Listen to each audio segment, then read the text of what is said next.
Je m'appelle Loretta Ashby. J'ai 78 ans.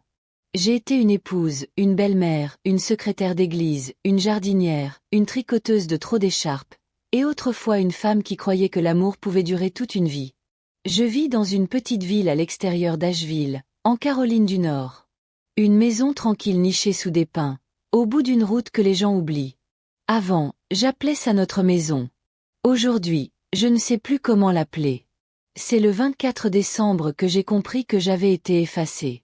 Ce matin-là, j'avais préparé ma célèbre tarte aux pacanes. Celle avec de la mélasse et cette croûte spéciale que personne dans la famille de Marvin ne pouvait s'empêcher de dévorer.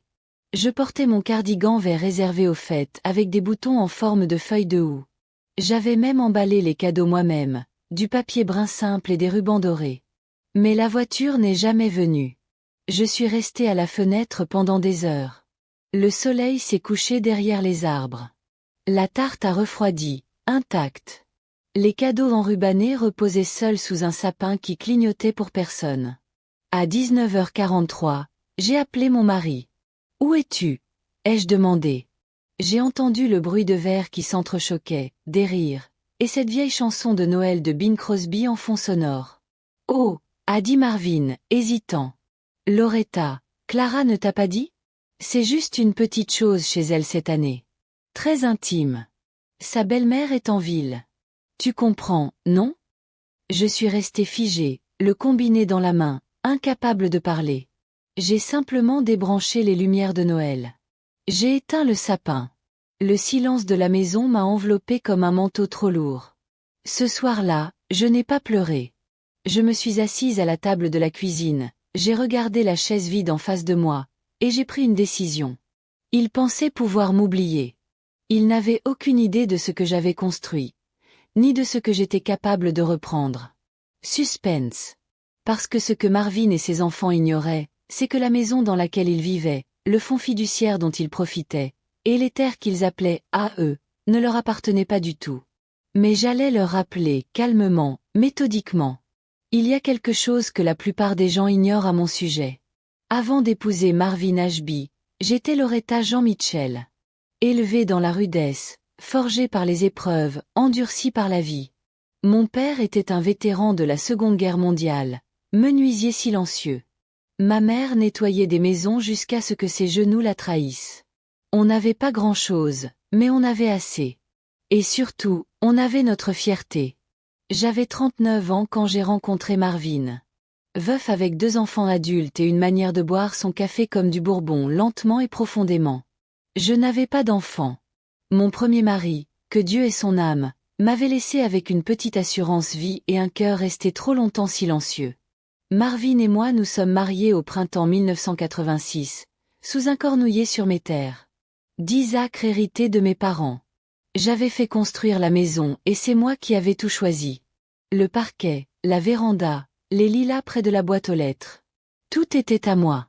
Quand Marvin a emménagé, j'ai mis son nom sur la boîte aux lettres, pas sur l'acte de propriété. Pas parce que je ne lui faisais pas confiance, mais parce que je savais ce que l'argent peut faire aux gens. Et Clara, sa fille?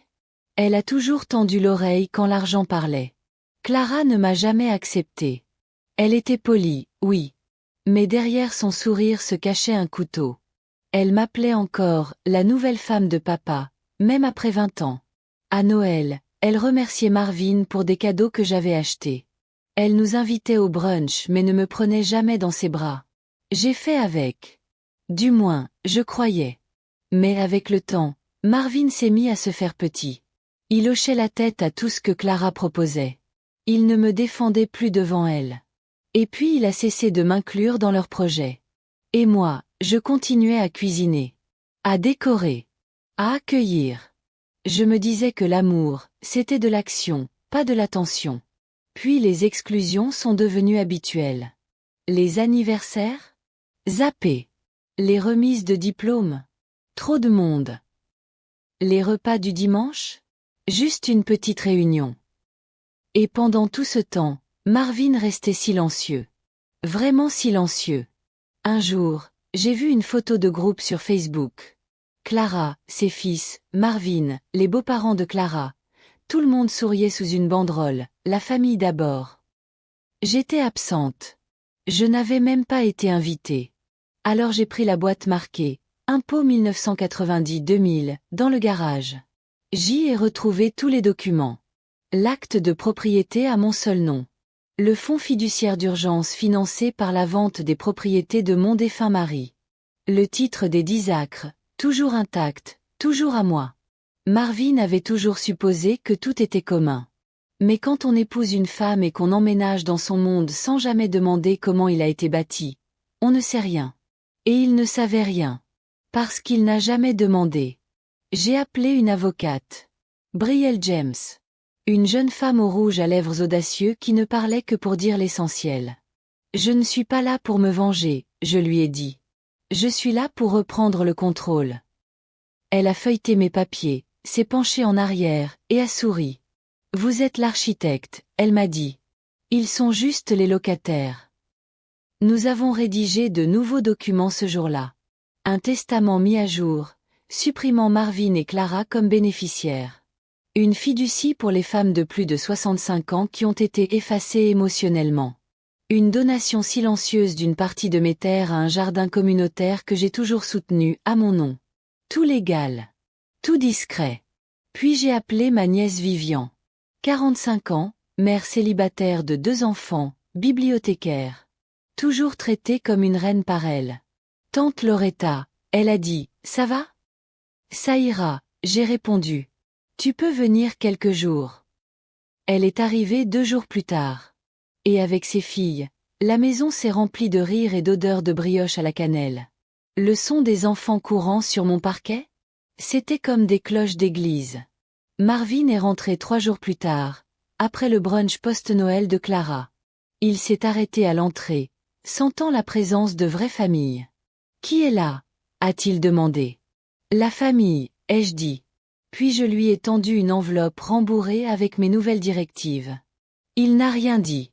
Il s'est assis dans le fauteuil où il m'avait si souvent ignoré et a lu chaque mot. Tu as fait tout ça sans me le dire. Non, ai-je dit. Je l'ai fait parce que tu as cessé de me parler. Suspense. Il s'est levé et m'a dit la chose que je n'aurais jamais imaginé entendre. Tu crois pouvoir m'effacer? Je l'ai regardé droit dans les yeux et j'ai répondu. Non, Marvin. Je m'assure simplement que toi, tu ne m'effaces plus. 2 jours après lui avoir donné l'enveloppe, l'air dans la maison est devenu lourd. Marvin ne parlait presque plus. Il tournait en rond comme un fantôme silencieux, figé, bouleversé.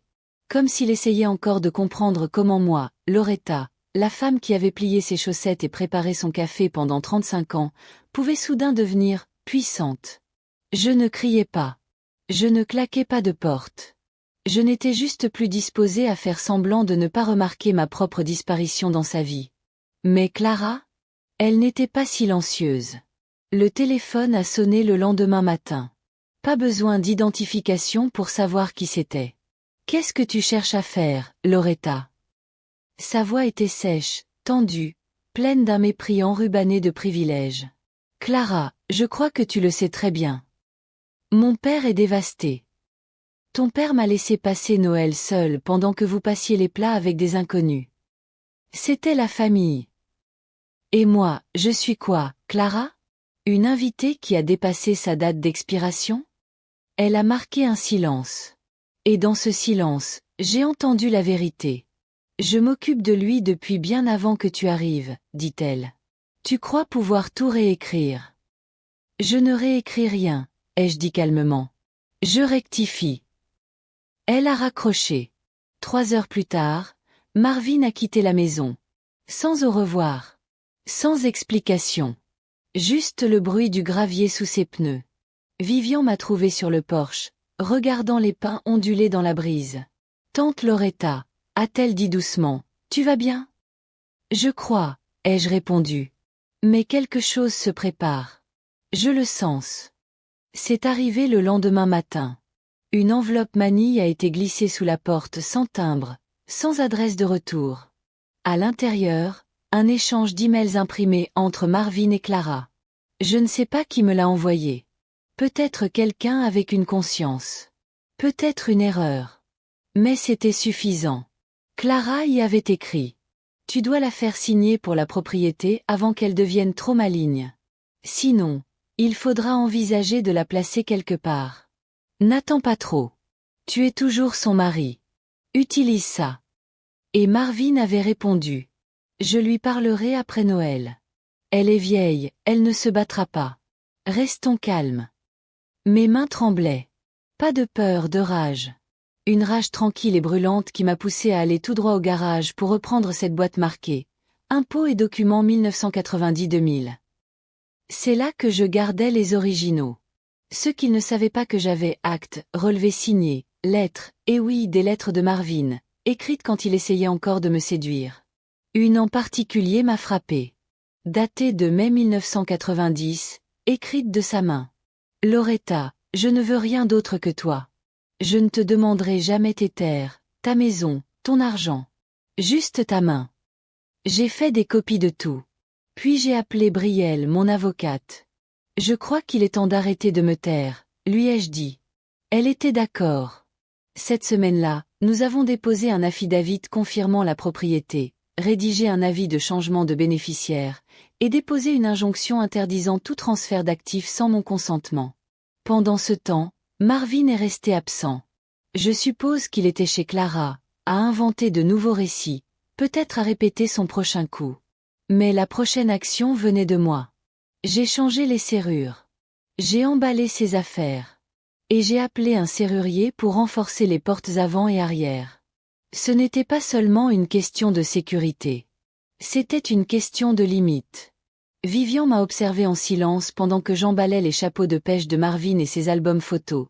La plupart ne contenaient pas une seule photo de moi. Il m'a effacé bien avant que je prenne un stylo, lui ai-je dit. Puis quelque chose s'est produit que je n'attendais pas. Un soir, Lacey, la plus jeune de Vivian, est entrée dans ma chambre et s'est assise au bord du lit. « Grand-tata » a-t-elle dit, « pourquoi tu es triste ?»« Je ne suis pas triste, mon cœur, » ai-je murmuré.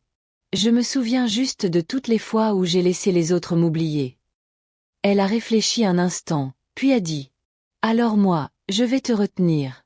Je ne t'oublierai jamais. Ça m'a brisé. Dans le sens le plus réparateur du mot. Suspense. Cette nuit-là, j'ai ouvert un tiroir verrouillé que Marvin n'avait jamais connu. À l'intérieur se trouvaient les plans d'un centre communautaire que j'avais toujours rêvé de bâtir. Un lieu pour les femmes comme moi. Je ne les avais pas regardées depuis 20 ans. Mais maintenant, il était temps de construire à nouveau. Pas pour Marvin. Pas pour Clara. Pour chaque femme qu'on a un jour forcée à attendre son tour. 3 jours après avoir découvert cet email, Marvin est revenu à la maison. C'était juste après le crépuscule. La lumière du porche dessinait des ombres douces sur son visage, mais rien ne pouvait atténuer ce que j'ai vu dans ses yeux. De la culpabilité déguisée en confusion. Il tenait un sac de courses, comme si c'était une offrande de paix. J'ai apporté le dîner. De ce restaurant que tu aimes. Je n'ai pas bougé de mon fauteuil, dans le salon. J'ai changé les serrures, ai-je dit d'une voix neutre. Il a hoché lentement la tête. Je sais. J'ai dû frapper 2 fois. Alors tu sais aussi pourquoi. Il a posé le sac sur la table. Comme s'il pensait encore qu'un bol de soupe bien chaud pourrait me faire fondre. Loretta, on est ensemble depuis longtemps. Ne laisse pas Clara te monter la tête. C'est toi qui t'es laissé monter la tête, Marvin. Pendant des années. Il a baissé les yeux. C'est ma fille. Et moi, je suis ta femme. Ça l'a stoppé net. Je me suis levée, calme, droite. Tu as assisté à des repas où je n'étais pas la bienvenue. Tu as mangé des plats que j'avais cuisinés pendant que tu faisais des plans dans mon dos. Tu voulais que je signe des papiers pour des choses que j'avais construites. Tu pensais que je ne me défendrais pas. Je ne voulais pas dire. Tu as voulu chaque mot, les jeux interrompus. Et maintenant, je pense chaque mot que je dis. Il a regardé la boîte près de la porte, ses affaires, soigneusement rangées. Étiquetées. Final. Tu jettes 35 ans, a-t-il demandé. Non, ai-je répondu. C'est toi qui l'as fait. Il s'est tu. Puis il a joué sa dernière carte. Loretta, il n'est pas trop tard. On peut arranger les choses. J'ai souri tristement. C'est ce que je croyais aussi. Et puis je lui ai tout dit. À propos de l'email. Des copies que j'avais faites. De l'avocate que j'avais engagée, de l'affidavit déposé au tribunal. Son visage s'est décomposé. Tu as déposé un affidavit? Oui, ai-je dit. Et j'en ai envoyé une copie à ta fille. Avec une lettre. Il s'est effondré dans le fauteuil, comme si la gravité avait doublé soudainement. Tu vas nous perdre tous les deux. Je vous ai déjà perdu. Et avant qu'il ne demande quoi que ce soit, je lui ai tendu l'enveloppe que je gardais depuis le matin. Elle était fine. Contenait une seule feuille. Qu'est-ce que c'est? A-t-il demandé. Ma proposition finale, ai-je dit. Un accord de séparation. Simple, propre. Je ne touche pas à ta retraite. Je ne cherche pas la vengeance, Marvin. Je veux juste la paix. Il ne l'a pas ouverte. Pas encore. Mais il l'a prise. Et pour la première fois depuis des semaines, il m'a regardé dans les yeux. Vraiment regardé. Tu n'es plus la femme que j'ai épousée, a-t-il murmuré. Non, ai-je répondu. Je suis la femme qui se souvient enfin de celle qu'elle était avant de t'épouser. Il est parti discrètement ce soir-là. Pas de porte claquée. Pas de cri. Le lendemain matin, Clara a appelé. Tu es en train de le détruire, a-t-elle craché. Non, ai-je répondu. Je le libère de l'illusion que je supporterai tout éternellement. Elle s'est tue un instant. Puis elle m'a dit la seule chose qui m'a surprise. Tu ne gagneras pas. J'ai souri, même si elle ne pouvait pas le voir. Ma chérie, ai-je dit, tu arrives trop tard. J'ai déjà gagné. Plus tard dans la journée, Vivian et moi avons repris les plans du centre communautaire. Le bâtiment s'appellerait le projet Lumière du Porche. Parce qu'aucune femme ne devrait jamais se demander si la lumière du porche l'accueillera ou si on l'a oubliée derrière une porte fermée. On a choisi des briques chaudes, des rampes larges, des bacs à fleurs, et des fenêtres qui laissent entrer la lumière. Les dons ont commencé à affluer après que j'ai partagé mon histoire lors d'un conseil municipal. Mais pas seulement de l'argent, des témoignages. Une femme nommée Janet, 82 ans, m'a dit qu'elle n'avait pas été invitée à Thanksgiving depuis que son fils s'était remarié. Une autre, Darlene, 74 ans, a dit que ses petits-enfants ne connaissaient pas sa date d'anniversaire parce que, elle n'était pas sur Instagram. Ces femmes ne voulaient pas se venger. Elles voulaient être reconnues. Être vues. Valorisées. Rappelées. Et c'est ce que le projet Lumière du Porche est devenu. Un refuge pour les oubliés. Et un rappel à ceux qui pensent que l'oubli est sans conséquence. Suspense. Ce soir-là, j'ai ouvert un tiroir verrouillé dont Marvin ignorait l'existence. À l'intérieur se trouvaient les plans finaux d'un centre communautaire que j'avais toujours rêvé de construire. Un lieu pour les femmes comme moi. Je ne les avais pas regardées depuis 20 ans. Mais maintenant, il était temps de recommencer à construire. Pas pour Marvin. Pas pour Clara. Pour chaque femme à qui on a déjà dit d'attendre son tour. La lettre tremblait dans mes mains. Je l'ai lue encore et encore, chaque ligne découpant mes souvenirs comme une lame bien affûtée. Doris Whitfield l'avait écrite en 1992. À l'époque où je croyais encore que Marvin et moi construisions quelque chose de sacré. À l'époque où Clara était encore polie, avant qu'elle ne m'efface à coups de sourires crispés et de silence bien placés. Mais la lettre de Doris? Elle a tout balayé. Elle commençait simplement. Loretta, si tu lis ceci, c'est que tu commences à voir les fissures. Je ne sais pas combien de temps Marvin pourra encore faire semblant d'être un homme bien. Mais avant que tu ne mettes toute ta vie entre ses mains, il faut que tu saches quelque chose. Mon estomac s'est noué. Quand la première femme de Marvin est décédée, elle ne lui a rien laissé. La maison était à son nom. Elle avait changé le titre avant de mourir, pour le donner à sa sœur. Marvin ne t'a jamais dit ça, n'est-ce pas? Il a dû dire qu'il a tout perdu lors du règlement de succession? Faux. Il l'a perdu parce qu'elle ne lui faisait plus confiance. J'ai laissé tomber la lettre. Puis je l'ai ramassée. Elle m'a confié sur son lit de mort que Marvin jouait leur argent au jeu. Clara savait. Elle l'a même aidé à cacher les preuves. Elle avait 16 ans. Elle pensait protéger son père. Mais ils ont vidé le compte bancaire de sa mère avant même l'enterrement. Elle a découvert la vérité trop tard. C'est pour ça qu'elle a tout retiré de son nom. Ce n'était pas la malchance. C'était la cupidité. La cupidité. Pas seulement celle de Marvin. Celle de Clara aussi. Mon esprit s'est mis à tourner. Tous ces moments où ils ont agi comme si tout ce que j'avais était à eux. Toute cette arrogance déguisée en tradition familiale.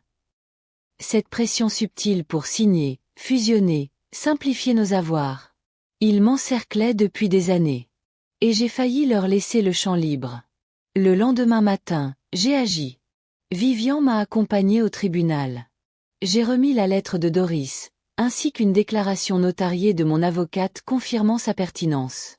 Il ne s'agissait pas de poursuite. Il s'agissait de vérité. De créer une trace officielle. Pour qu'un jour, si Marvin ou Clara tentaient de contester mes décisions, il n'y ait plus d'ombre où se cacher. Ensuite, j'ai fixé un rendez-vous. Pas chez moi. Pas chez eux. Un terrain neutre. Une salle de réunion dans les bureaux de l'avocate. Marvin est arrivé le premier.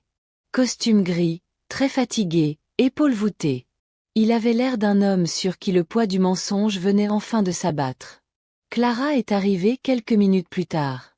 Pas de maquillage. Pas de masque. Juste une femme qui pensait que les règles ne s'appliquaient pas à elle et qui réalisait enfin qu'elles s'appliquaient à tout le monde. Je n'ai pas dit grand-chose. Je n'en avais pas besoin. J'ai glissé la lettre sur la table. Marvin l'a lue en silence. Ses mains tremblaient. Clara a lu, elle aussi. Je voyais ses lèvres se serrer jusqu'à disparaître. Je n'ai jamais voulu. A commencé Marvin. Tu voulais obtenir ce que tu voulais, ai-je répondu. Et tu as utilisé le silence pour y arriver. Clara a croisé les bras. C'était il y a 30 ans. Et vous essayez de recommencer. Ils n'ont rien répondu. Alors je me suis levée. Droite. Résolue. Je ne suis pas ici pour vous punir. Mais pour terminer. Vous ne toucherez plus à ma propriété. Ni à ma fiducie. Ni à mon avenir. Vous avez perdu ce droit. Marvin avait l'air de vouloir pleurer. Mais je ne suis pas restée pour le regarder faire. Je suis sortie. Et en sortant dans la lumière du jour, quelque chose s'est allégé en moi. Ce n'était pas juste un soulagement. C'était une reprise de pouvoir. Ce soir-là, Vivian et moi avons repris les plans du centre communautaire. Le bâtiment porterait le nom de Projet Lumière du Porche. Parce qu'aucune femme ne devrait rester chez elle à se demander si la lumière du Porche brille pour elle, ou si on la laissait derrière une porte verrouillée. Nous avons choisi des tons de briques chaleureux, des rampes larges, des parterres de fleurs, et des fenêtres ouvertes au soleil. Les dons ont afflué après que j'ai raconté mon histoire lors d'une réunion municipale. Mais ce n'était pas juste de l'argent, c'était des histoires. Une femme nommée Janet, 82 ans, m'a dit qu'elle n'avait pas été invitée à Thanksgiving depuis que son fils s'était remarié. Une autre, Darlene, 74 ans, a raconté que ses petits-enfants ne connaissaient même pas sa date d'anniversaire parce que, elle n'était pas sur Instagram. Ces femmes ne réclamaient pas vengeance. Elles réclamaient qu'on les voie, qu'on les reconnaisse, qu'on les honore. Et c'est ce que le projet Lumière du Porche est devenu. Un foyer pour les oubliés. Et un avertissement pour ceux qui croient que l'oubli est anodin. Suspense. 3 semaines après l'ouverture du centre, j'ai reçu une lettre par la poste. Aucune adresse de retour. Juste mon nom écrit à la main. À l'intérieur, une photo. Marvin. Seul. Sur un banc. Une valise à ses pieds. Et au dos de la photo. Il n'a nulle part où aller. Clara l'a mis dehors. Elle dit que maintenant, c'est ton tour. Et là, j'ai su. La photo est restée 3 jours sur ma table de cuisine. Chaque matin, je passais devant. Chaque soir, je la regardais du coin de l'œil. Marvin y était, affalé sur un banc à la gare routière, la même où il venait me chercher quand on sortait ensemble. Cette fois, il avait l'air d'un homme qui venait de perdre l'histoire qu'il essayait de contrôler depuis des années. Je n'aurais jamais cru ressentir de la pitié pour lui. Et pourtant, une partie de moi en ressentait. Pas parce qu'il était seul. Mais parce qu'il ne comprenait toujours pas pourquoi. Clara avait coupé les ponts, c'était évident. Plus de brunch bien organisé, plus de manipulation douce. Elle avait utilisé son père comme levier jusqu'à ce qu'il ne lui serve plus à rien. Je fixais cette photo encore une fois, puis je l'ai rangée. La décision n'a pas été facile. Mais je ne l'ai pas invité à revenir. À la place, je lui ai écrit une lettre. Pas par colère. Pas par vengeance. Mais parce que je savais que si je ne fermais pas cette boucle moi-même, il entrait encore mes pensées pendant des années. Cher Marvin. J'ai vu la photo. J'ai appris que Clara t'a laissé tomber. Et j'imagine que tu pensais que je te ramasserais, comme on ramasse une chose oubliée. Mais Marvin. L'amour ne fonctionne pas comme ça. Le mariage non plus. On ne peut pas abandonner quelqu'un émotionnellement pendant des années et s'attendre à trouver refuge quand tout s'écroule. Tu ne m'as pas simplement oublié, tu m'as effacé. Tu ne m'as pas défendu. Tu n'as pas protégé ce que nous étions censés construire ensemble. Et aujourd'hui, tu fais face aux conséquences. Je te souhaite la paix. Mais elle ne passera pas par moi. Loretta. Je l'ai posté sans adresse de retour. Je n'attendais pas de réponse. J'avais déjà commencé une nouvelle vie. 3 mois plus tard, le projet lumière du Porsche battait son plein. L'inauguration a attiré la moitié de la ville. Vivian s'occupait des relations presse. Lacey et sa sœur ont coupé le ruban rouge. Et moi? Je me suis tenue derrière le pupitre et j'ai dit la vérité. Je m'appelle Loretta Ashby. J'ai 78 ans. On m'a effacée de la table familiale à Noël. Mais aujourd'hui, je prends ma place à mes conditions. Cet endroit est pour toutes les femmes qu'on a oubliées chez elles. Les applaudissements ont été tonitruants. Mais ce que j'ai retenu, ce n'est pas la foule. C'est cette femme, inconnue, qui m'a approché ensuite, les larmes aux yeux. Je ne savais pas que j'avais besoin d'entendre ça, a-t-elle chuchoté. Merci d'avoir dit la vérité. Et j'ai compris, clairement. Parfois, la vengeance n'est pas un feu. Parfois, c'est une fondation. Brique par brique. Moment après moment. Construite non pas avec de l'amertume, mais avec de la clarté. Je n'ai jamais revu Clara. On dit qu'elle a déménagé. Ses fils aujourd'hui adultes ont envoyé un petit don au centre 1 an plus tard. Pas de mots. Juste un chèque de $250, avec une ligne en bas, pour le rêve de tante Loretta. C'était suffisant. Quant à Marvin, la dernière nouvelle que j'ai eue, il vivait dans un motel pour retraités près de Chattanooga. Il racontait toujours aux gens qu'il m'avait tout donné, et que j'étais devenue froide. Mais je ne suis pas froide. Je suis entière. Je plante toujours des fleurs. Je prépare toujours ma tarte aux pacanes à la mélasse. Mais maintenant, je les prépare pour des gens qui se présentent. Qui appellent. Qui ne laissent pas des chaises vides en espérant que je comprenne. Et je laisse la lumière du Porsche allumée. Pas pour Marvin. Mais pour chaque femme qui franchit la porte de mon centre, en se demandant si elle compte encore. Parce que je serai là. À l'attendre. À lui tenir la porte ouverte. À lui dire, entre. On ne t'a pas oublié.